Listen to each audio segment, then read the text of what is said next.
Imagine this. Your cruise ship pulls up to La Spezia. At first glance, it looks like a plain old shipping yard.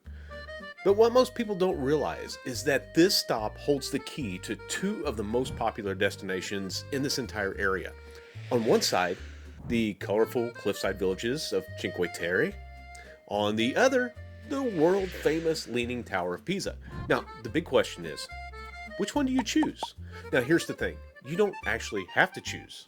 Now, in this video, I'm going to show you exactly how we visited Pisa on our own without any pricey excursions, the mistakes that we made, the tips that saved our day, and even how we managed to see both Cinque Terre and Pisa on the same cruise without feeling rushed. So here's what we did. We wanted to see both Cinque Terre and Pisa, but trying to cram them into one day from La Spezia just didn't make sense. If you head to Cinque Terre from La Spezia, there's a pretty good chance that you're going to run out of time if you want to visit both there and Pisa as well. At best, you're only going to get to see a couple of the towns before you have to head to Pisa, and how much time that you get to spend there really depends on all the traffic it takes to get there. Now, most people do go to the Cinque Terre town from La Spezia, but we decided to do things a little different to maximize our time at each place. We visited Cinque Terre from Genoa on another port day, then went to Pisa from La Spezia. It worked out perfectly. No rushing, no stress, and we fully got to enjoy both places. When your ship docks in La Spezia, you're not stepping off into this charming Italian town. You're actually docking at a working shipyard, which means that you can't just walk out on your own. Instead, you board a complimentary shuttle bus that takes you about 5 minutes to reach the cruise terminal, or at least the main cruise terminal area. Now, depending on how many passengers are getting off, around the same time that you are, you might have to wait for a bit to take a shuttle. They do run several, but the whole process still takes a little time. Now, once you arrive at the terminal, just head out front and grab a taxi to La Spezia Centrale. This is the main train station. Now, just keep in mind, though, it's still about a 10-minute ride to the station. Now, I would recommend to budget at least 45 minutes to at least an hour to be safe from the time that you're supposed to get off the ship to when your train time or when your train ticket's for. We cut it a little close and almost missed our train, so learn from our mistakes and give yourself that extra time that you need. The train to Pisa takes about an hour, and it was so much easier to figure out than I thought. We booked our tickets using the Amio app, so we didn't have to worry about buying the tickets when we got to the station. When we arrived at the station, I was worried about not really being able to understand what was being said and having trouble finding the correct train. I was relieved to learn that most of the signs and announcements were also in English, which made things so much easier to follow. Now, here's an important tip. If you're traveling on a regional train, like the ones that run between Cinque Terre, then you must validate your ticket at these little green or yellow machines. They can be different colors. The ones we have were green. They're located all around the station, and you have to do this before boarding the train. Now, for the train to Pisa, this is not necessary. If you have an e-ticket with a QR code, you can simply board the train and show the conductor when and if you were asked. We were never actually asked. There's no printing, no validating required. Now, I just want to be clear here. We're not experts in Italian train systems at all. This was just what worked for us after doing a whole bunch of research and watching videos from locals before we took our trip. If you want to learn more, I recommend watching some videos from locals who use the system often. It really helped us out, and it made us feel more confident in using the train system. One thing that we learned quickly is that trains in Italy are not always on time. In fact, locals joked with us that they're never on time, and from our experience, that turned out to be pretty accurate. Still, I would get to the station early, just in case it's one of those days that your train does happen to run on schedule. When you arrive in Pisa, you're still about a 25 to 30 minute walk from the Leaning Tower itself. But don't think of this as an inconvenience, because that walk was one of the highlights of the day. The route takes you through neighborhoods filled with shops, cafes, and just everyday life in Pisa. Now, prices here are so much more affordable than the tourist zones. So it's a great spot to grab a coffee, a snack, or anything before heading to the main attractions. even some souvenirs here were pretty reasonable. Now, here's what I would recommend to get the most out of your time there. Instead of booking a large group excursion, we tried something a little bit different. We booked a private walking tour with a local guide through Airbnb experiences. Yeah, I had no idea that Airbnb did this until we were doing some research. Now I found out that they actually do more than just book rooms.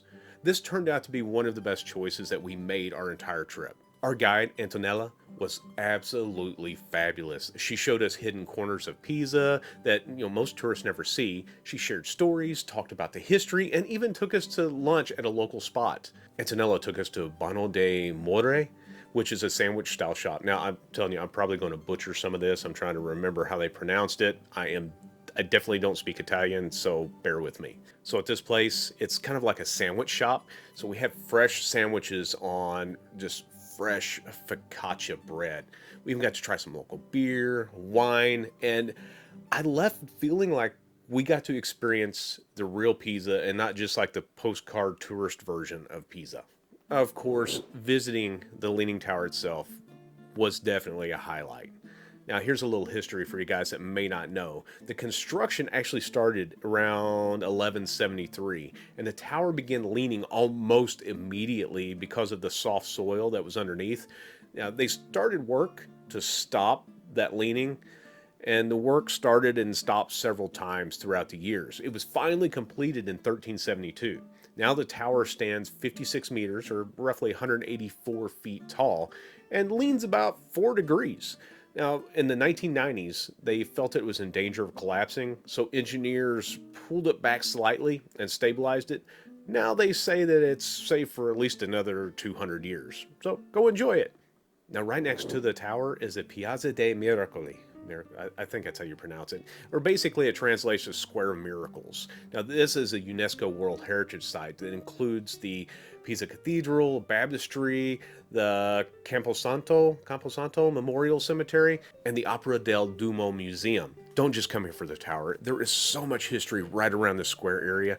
Be sure to take your time and explore everything that this area has to offer. If you have extra time in Pisa, there's plenty of other gems to check out as well.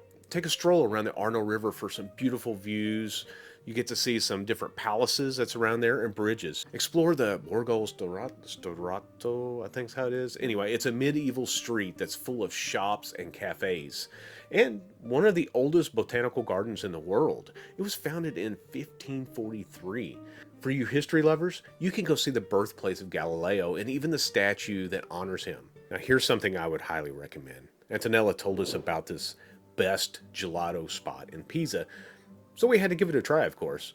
We stopped at La Bottega del Gelato, and wow, it was probably the best. If it wasn't the best gelato I've ever had, it's going to be very close. Now, if you like gelato, you're going to have to find this place and try it. It was absolutely delicious. Now, for some safety tips here. Just a little heads up, around the Leaning Tower, you're going to run into a few scammers and pickpockets. We never had any issues, but we were prepared. We clipped our bag zippers so that they couldn't be easily opened using these little tiny carabiners. You can also use crossbody bags or money belts. They're both a great way to keep that extra peace of mind. Now, really, just being aware of your surroundings goes a long way. We've even heard of people offering to snap this cute family photo and then they bolt off with their phone. One of the perks of having a guide was that she became our built-in photographer. Just remember, when your day is starting to wind down, don't cut it close heading back to La Spezia. Give yourself plenty of time to get there. We made it back early enough that we were still able to stroll around the waterfront and just soak it all in before heading back to the ship. If you've got some energy left, the town is actually a little fun bonus stop.